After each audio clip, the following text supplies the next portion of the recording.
belajar dari PLTN ya, pembangkit listrik tenaga nuklir Uni Emirat Arab buatan Korea Selatan. Ini dari Bapak Markus Wauran. Uni Emirat Arab merupakan negara federasi yang berasal dari 7 emirat dengan minyak bumi sebagai andalannya. Ketujuh emirat tersebut adalah Abu Dhabi, Dubai, Ajman Fujairah, Ras Al Khaimah, Sharjah, dan Al Kaiwain. Bagi negara yang kaya minyak seperti Uni Emirat Arab, mudah saja bagi mereka menyediakan pembangkit listrik tenaga gas atau PLTG atau pembangkit listrik tenaga diesel PLTD bagi rakyatnya. Apalagi cadangan minyak bumi dan gas di bawah tanah negara tersebut melimpah ruah. Namun, berada di zona nyaman tidak serta-merta membuat Uni Emirat Arab tenggelam dalam kepuasan absolut, berfoya-foya, arogan, dan lupa diri. Justru negara tersebut mulai melirik sumber energi lain yang bisa diandalkan jika sewaktu-waktu minyak mereka habis. Tenaga nuklir adalah salah satu sumber energi yang dilirik negara tersebut. Diwartakan Deutsche Welle, analis dari Arab Gulf States Institute, Sarah Bazubandi, yang mengatakan selama bertahun-tahun Uni Emirat Arab memikirkan bagaimana jika suatu cadangan minyak mereka habis suatu saat ya. Maka dari itu, sejak 2022, Uni Emirat Arab mulai mendirikan perusahaan pengembangan mubadala untuk berinvestasi dalam teknologi masa depan, termasuk energi terbarukan. Pemimpin politik Uni Emirat Arab sangat menyadari bahwa transisi dari ekonomi berbasis minyak ke ekonomi berbasis pengetahuan adalah kuncinya, kata Bazubandi. Produk domestik bruto atau PDB Uni Emirat Arab sendiri masih sangat bergantung pada minyak dan gas. Sebagai gambaran, lebih dari 85% dari ekonomi Uni Emirat Arab didasarkan pada ekspor minyak pada tahun 2009. Pada 2011, ekspor minyak merupakan 77% dari seluruh anggaran negara Uni Emirat Arab. Pada 2019, Uni Emirat Arab mengekspor minyak mentah senilai 50 miliar dolar Amerika Serikat atau setara dengan sekitar 746 triliun ke berbagai negara di dunia. Pemerintah Uni Emirat Arab berpendapat energi terbarukan seperti nuklir dan matahari bisa jauh lebih murah di masa depan. Selain itu, sumber energi terbarukan juga relatif aman dari gejolak politik dan terorisme dibandingkan dengan minyak yang harganya cenderung sangat fluktuatif pada saat situasi global bergejolak. Sudah sejak lama, Uni Emirat Arab memikirkan untuk mengembangkan energi nuklir di daerahnya. Pada tahun 2008, Uni Emirat Arab meluncurkan roadmap berjudul Evaluasi dan Pengembangan Potensi Energi Nuklir yang Damai.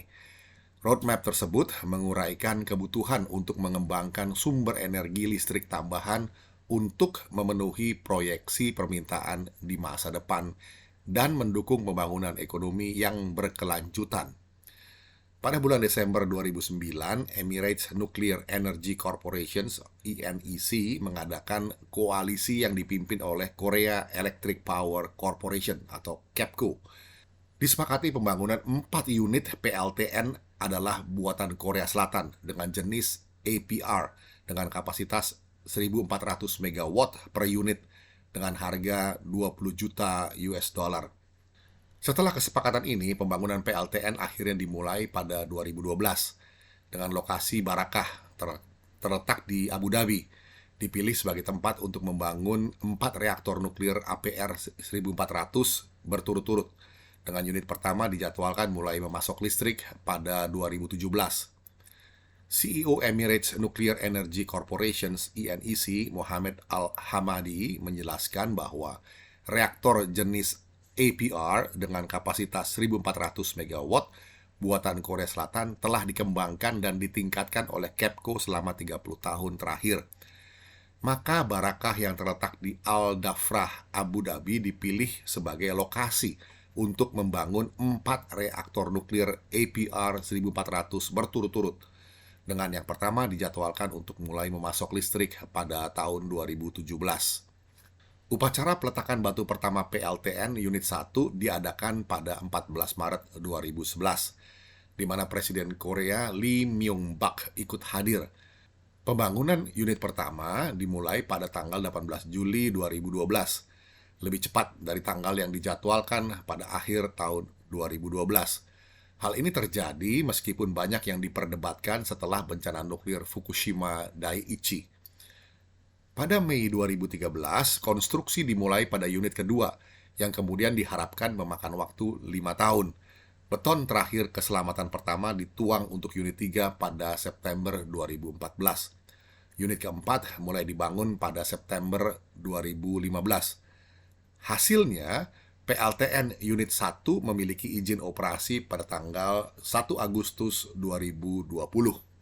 PLTN pertama Uni Emirat Arab ini dianggap sebagai stasiun tenaga nuklir pertama Uni Emirat Arab, stasiun tenaga nuklir pertama di Semenanjung Arab, dan stasiun tenaga nuklir komersial pertama di dunia Arab, dan bagian dari upaya Uni Emirat Arab sebagai negara penghasil minyak untuk mendiversifikasi bauran energinya.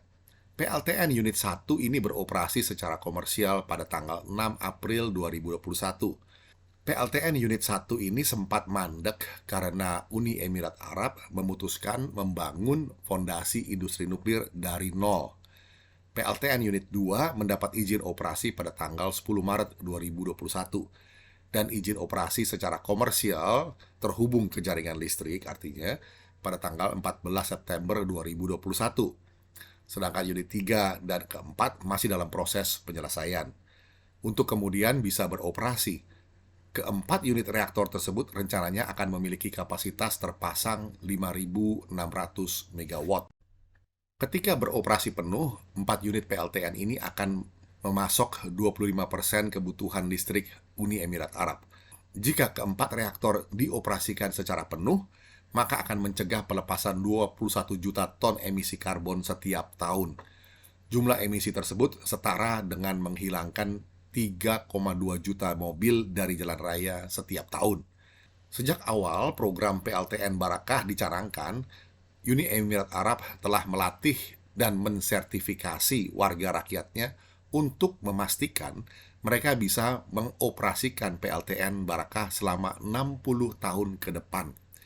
Berkat upaya Uni Emirat Arab tersebut, sekitar 60% karyawan PLTN Barakah adalah rakyat Uni Emirat Arab sendiri.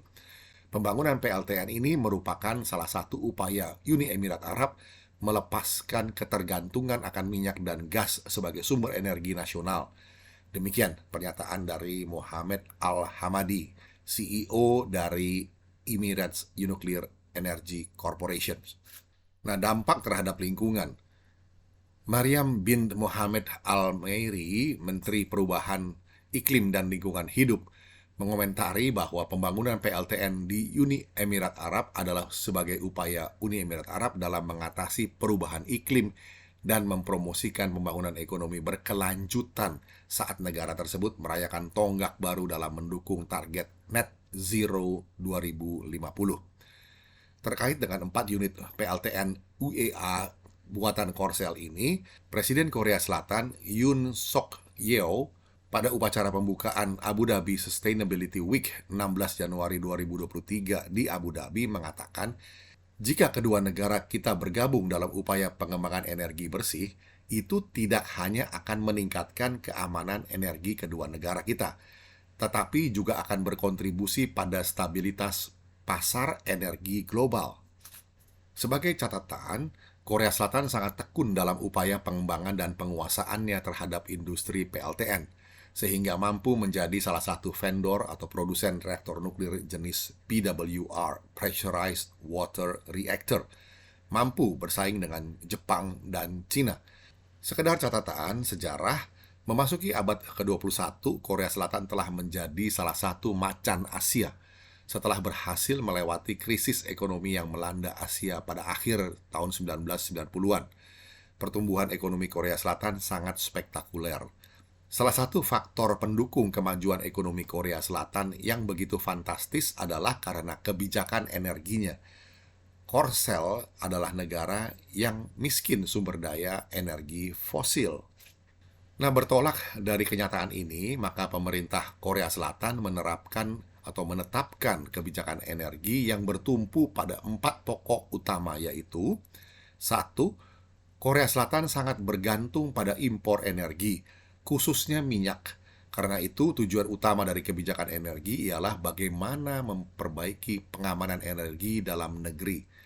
Kedua, pengelolaan energi harus menjamin penyediaan energi dengan biaya murah yang akan mendorong pembangunan dan pertumbuhan ekonomi. Tiga, konservasi energi harus menjadi perhatian utama dalam rangka penyediaan energi. Pembangunan energi secara berkelanjutan, harmonisasi pembangunan dan pemeliharaan lingkungan sangat penting dilakukan. Opsi pembangunan dan pengembangan energi nuklir dalam bentuk PLTN di Korea Selatan dilatar belakangi oleh kebijakan energi di atas. Sekedar gambaran singkat, pembangunan PLTN pertama di Korea Selatan dimulai pada tahun 1971 dan beroperasi tahun 1978. Reaktornya bernama KORI dengan kapasitas 650 MW elektrik. Tipe PWR dengan pemasok reaktornya Westinghouse Company dari Amerika Serikat. Lokasi reaktor KORI ini di Gijang, Busan. Dalam proses selanjutnya, maka suatu tingkat kepercayaan diri yang tinggi atas kemampuan menguasai teknologi nuklir dicapai pada saat pembangunan Yonggwang Nuclear Unit 3 dan 4, yang pembangunannya melibatkan langsung berbagai perusahaan domestik Korea Selatan. Puncaknya tercapai pada tahun 1998 dengan beroperasinya reaktor domestik Ulchin Unit 3 dan 4 yang kemudian disebut sebagai PLTN Standar Korea, Korean Standard Nuclear Power Plant, KSNP. PLTN KSNP menjadi referensi bagi pijakan Korea Selatan untuk terus mengembangkan dan menguasai teknologi energi nuklir secara mandiri tanpa bergantung kepada siapapun. Dengan hasil pengembangan itu, Korea Selatan mampu dan berhasil memasarkan teknologi reaktor nuklirnya di pasaran internasional, seperti di Uni Emirat Arab. Pembangunan PLTN di Uni Emirat Arab ini adalah pasaran pertama yang dicapai oleh Korea Selatan dalam bisnis teknologi nuklirnya. Nah, sekarang Indonesia harus belajar. Terkait dengan keputusan Uni Emirat Arab membangun PLTN dan Korea Selatan yang berhasil mendapat kepercayaan untuk membangun PLTN tersebut, maka Indonesia harus belajar dan meniru sikap dari Uni Emirat Arab, yaitu tidak puas diri, arogan, dan lupa diri karena kekayaan alam yang dimilikinya. Sebaliknya dari Korea Selatan, kita harus belajar kesabaran dan ketekunannya yang luar biasa dalam bidang riset dan inovasinya di bidang teknologi nuklir. Dengan prinsip mereka, negara barat nih, bisa, saya pun bahkan bisa, lebih bisa bahkan. Bisakah Indonesia bersikap dan melakukannya seperti Uni Emirat Arab dan Korea Selatan seperti di atas? Apalagi dengan adanya BRIN, Badan Riset dan Inovasi Nasional. Ya, wallahu alam. Demikian catatan dari Bapak Markus Wauran tentang bisakah belajar dari PLTN Uni Emirat Arab buatan Korea Selatan. Kiranya bisa menjadi perspektif. Kita jumpa lagi di sesi berikutnya. Terima kasih.